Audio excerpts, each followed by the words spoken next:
近づけないと見えない絆なんて果てなくて僕ら今旅の途中どうして今不時空 Don't you Somebody just tell me out 叶えようや अब हम विगोलियन को दिखाई देता है जो बेड में पड़ा हुआ होता है और बाकी सारे मेंबर बाहर जाके लड़ रहे होते हैं और बहुत जख्मी हो चुके होते हैं और उनका वाइस कैप्टन रैंडॉल उन पे हमला कर रहा होता है। अब इसका नाम गांडू हो चुका होता है। ये बोलते हैं ऐसे कैसे हो सकता है, ये कैसे बदल गया, हमें नुकसान क्यों पहुंचा रहा है, मुझे शांति से सोचना चाहिए, मुझे कुछ करना चाहिए, मुझे अपनी बहन और भाई की तरह सोचना चाहिए, मुझे शांत रहना चाहिए। अब लियो एकदम से गांडू पे हमला करता है पर गांडू को उसका कोई असर नहीं होता क्योंकि उसके पास एयर की पावर होती है। लियो कहता हाँ, जब इसका स्पेल और मेरा स्पेल जुड़ता था बहुत पावरफुल बनते थे, पर ये ऐसा क्यों कर रहा है अभी। अब लियो को बहुत गुस्सा आ रहा था, कह रहा था फ्लेमिंग ड्रैगन विंड और एकदम से हमला कर देता है पर उसका भी कोई फायदा नहीं होता गांडू को और गांडू एकदम से एयर बॉल मार देता है उसके और वो नीचे जाके गिर जाते हैं। सब लोग कहते हैं मास्टर आपको क्या हुआ।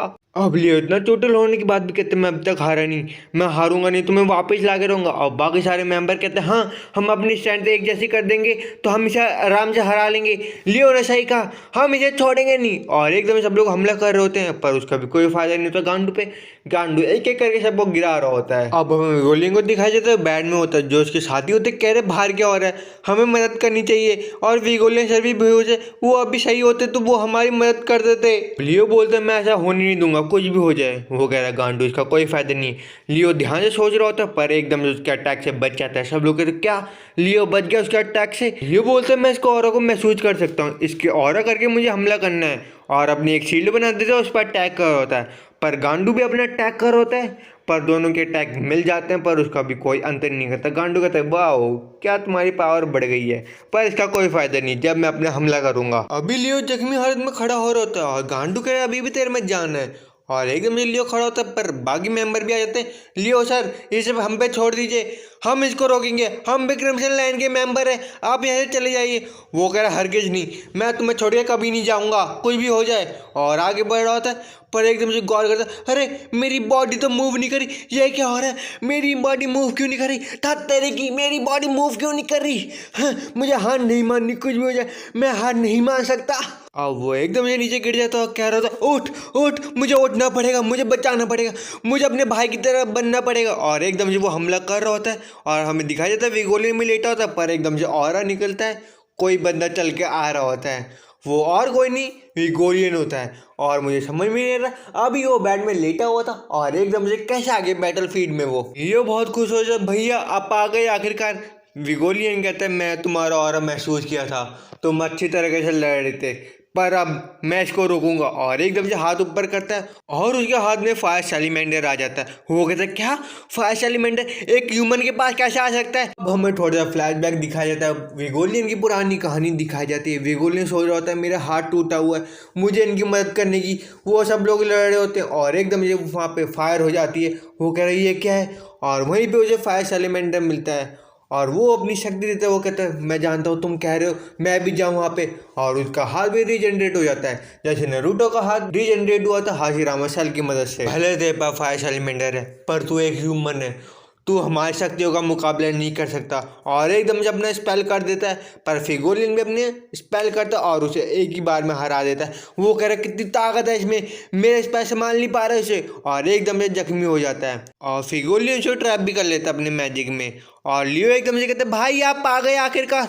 और बहन कैप्टन बन गई। विगोलियन कहते क्या मैरी कैप्टन बन गई और धीरे धीरे खुश भी हो रहा था मैरी कैप्टन बन गई। अब हमें विगोलियन की वही बात दिखाई जाती जब वो ट्रैप हो चुका था और किसी कमरे में चले गया था और उसने देखा था इसके पीछे गोल्डन डॉन का हाथ है पर गोल्डन डॉन नहीं होता, गोल्डन डॉन के अंदर लिच की भी स्पिरिट होती है पर वो देख लेता है ये गोल्डन डॉन होता है और जैसे ही हमला कर रहा होता है लिच उसका हाथ काट देता है। अब हमें फिंडल का सपना दिखाया जाता है जो अपने भाई की मदद कर रहा होता है, भाई तुम कहाँ जा रहे हो। और फिंडल एकदम से सपने से उठ जाता है। वो कह रहा है हे मैं यहाँ पे कहाँ पे आ गया और एकदम से सामने देखता है कैप्टन यामी खड़े होते हैं, कितना शोर है तू बे, उठ जा तू। कैप्टन यामी उसे बताता है जैसे भाई के पास डार्क पावर थे अब सब लोगों के पास डार्क पावर आ गई। फिंडल कहता है मैं रेडी हूँ और मैं तुम्हें बचाने आ रहा हूँ मेरे भाई, कुछ भी हो जाए। अब राय बोलता है फिर भी तूने बहुत गलत किया उन दोनों को भेज के। मैरी बोलती है मुंह कम चला हाथ पैर ज़्यादा चला और एकदम से अटैक कर देती है, पर उसका कोई फर्क नहीं होता। राय बोलता है 1 के खिलाफ 5 है, अभी तेरा जीतना इम्पॉसिबल है। अब हमें ऑस्टर को दिखाई देता तो कह रहा होता हमें उसकी मदद करना पड़ेगी। जोरा कहता है हमें भागना पड़ेगा। ऑस्टर कह रहा है हम नहीं कर सकते। जोरा कहता है तेरे पास कोई प्लान है छोटे हाइट वाले। राय बोलते तूने गलत किया उन सबको भेज के, अब तू हारने वाली कैसे भी लड़ ले। मैरी कहती मैं कितनी बार बोलूँ मुंह कम चला हाथ ज़्यादा चला, और सबके एकदम से पंखा निकल जाते और पॉली अपना विंड अटैक कर रही होती है पंखों से।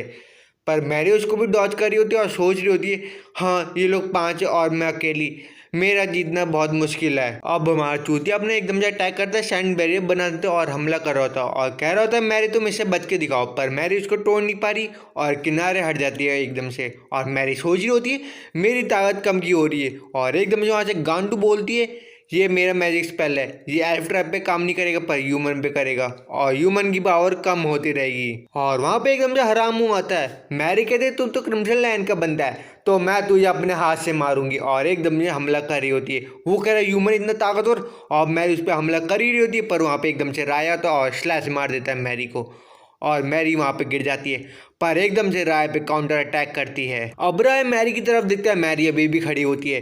राय कहती कैसे औरत है ये मुझे बहुत परेशान करे, इसको ख़त्म करना पड़ेगा। मैरी कहती मैं हारी नहीं हूँ अब तक। राय कहता है फिर तो और मजा आएगा तुझे ख़त्म करने में, तुझे ख़त्म कर देंगे। मैरी कहती तुमने अभी मेरी पावर देखी नहीं और एकदम से हमला कर रही होती है, पर पीछे से हमला कर रही होती है, पर एकदम से हमारा चूतिया हमला करता है और मैरी फिर से नीचे गिर जाती है मुँह के बल। अब मैरी इतना चोटिल होने के बावजूद भी फिर भी खड़े हो जाती है। राय कहता है ये ह्यूमन है कि क्या है, ये अभी भी खड़ी हो गई। मैरी कहती अब तक मैंने अपना पावरफुल स्पेल यूज नहीं किया, जब मैं यूज़ करूँगी तो मैं एक ही बार में ख़त्म हो जाओगे, और अपना स्पेल यूज़ कर लेती है और स्पेल का नाम होता है मैं भूल गया। अब मैरी से लाल कलर और नीले कलर का ऑरा निकल रहा था और सबको ब्लास्ट कर देता है एक ही बार में और सब लोग ब्लास्ट हो जाते हैं, पर एक एक करके आ रहे होते हैं, उनके कपड़े फट चुके होते हैं। रिल कह रहे मैं जख्मी हो गया। मैरी कहते कुछ नहीं हुआ और मैरी की शक्ति बहुत सारी ड्रेन हो रही होती है। मैरी कहती मैं लड़ने को तैयार हूँ, आ जाओ यहाँ पे। राय कहती अभी भी लड़ेगी पर अब इसको ख़त्म करना पड़ेगा और सब लोग एक साथ अपनी शक्ति मिला देते हैं और उसको ख़त्म करने को रेडी हो जाते हैं। और वहाँ पे एकदम से जोरा और ऑस्टर भी आ जाते हैं। राय कहता तुम यहाँ पे क्यों आ गए, उसने तुम्हारे लिए सेक्रीफाइस किया और तुम यहाँ पे मरने आ गए, और वो हमले की तैयारी कर रहे होते अपने। अब हमें पहले की बात दिखाई देती जोरा ने उसका कॉलर पकड़ा होता, कह रहा होता ऑस्टर तेरे पास कोई प्लान है। ऑस्टर कह रहा नहीं मेरे पास कोई प्लान नहीं है, पर मे भी हमारे पास एक तरीका है जो वर्क कर सकता है। अब वो लोग एकदम से अटैक कर देते हैं। जोरा कहता हाँ तेरा आइडिया वर्क कर रहा है, इनकी ताकत इनको ही दे मारेंगे। अब हमें दिखाया जाता है ऑस्टर बता रहा होता तुम्हारा जो ट्रैप मैजिक होता है उसकी मदद से हम फायर करेंगे और हम ताकत को डबल करके मारेंगे जिससे वो गिर जाएं, और उसका यही मास्टरमाइंड प्लान होता है। अब जोरा सारी ताकत इकट्ठा करके ऑस्टर के मारता है। सब लोग कह रहे हैं ये क्या हो रहा, पर ऑस्टर उस ताकत को रिफ्लेक्ट कर देता है जोरा पे और जोरा वो ताकत सोख रहा होता है और एकदम से उसका पैनल टूट रहा होता है। जोरा कहता है ये क्या हो रहा है, और एकदम से वहाँ पे ऑस्टर आता है उसके में तलवार मार देता है और रिफ्लेक्ट कर देता है पावर को पूरी। वो लोग कहते हैं ये क्या हो रहा,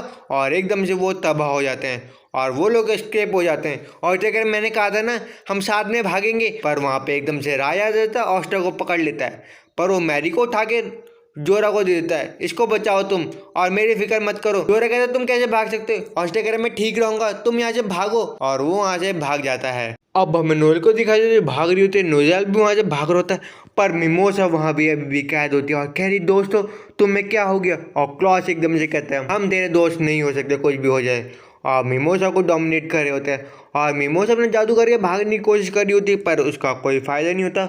वो लोग मिमोसा को पकड़ लेते हैं और मिमोसा को एक ट्रैप में फंसा लेते हैं। वो कह रहे तो ऐसी बहुत अच्छी लग रही है, तुझे मानना पड़ेगा। राय कहते तू कैसा है, और रोस्टर वहाँ से एकदम से निकलता है मिमोसा तू यहाँ पे आ गई, और रोस्टर मिमोसा को बचाने की कोशिश कर रहा होता है। क्लॉज कह रहा तुम इसे नहीं बचा सकते। रोस्टर कह रहे मैं तुम्हें नहीं मानना चाहता। हे हे हे यू नो तुम भी ऐसा बन गए।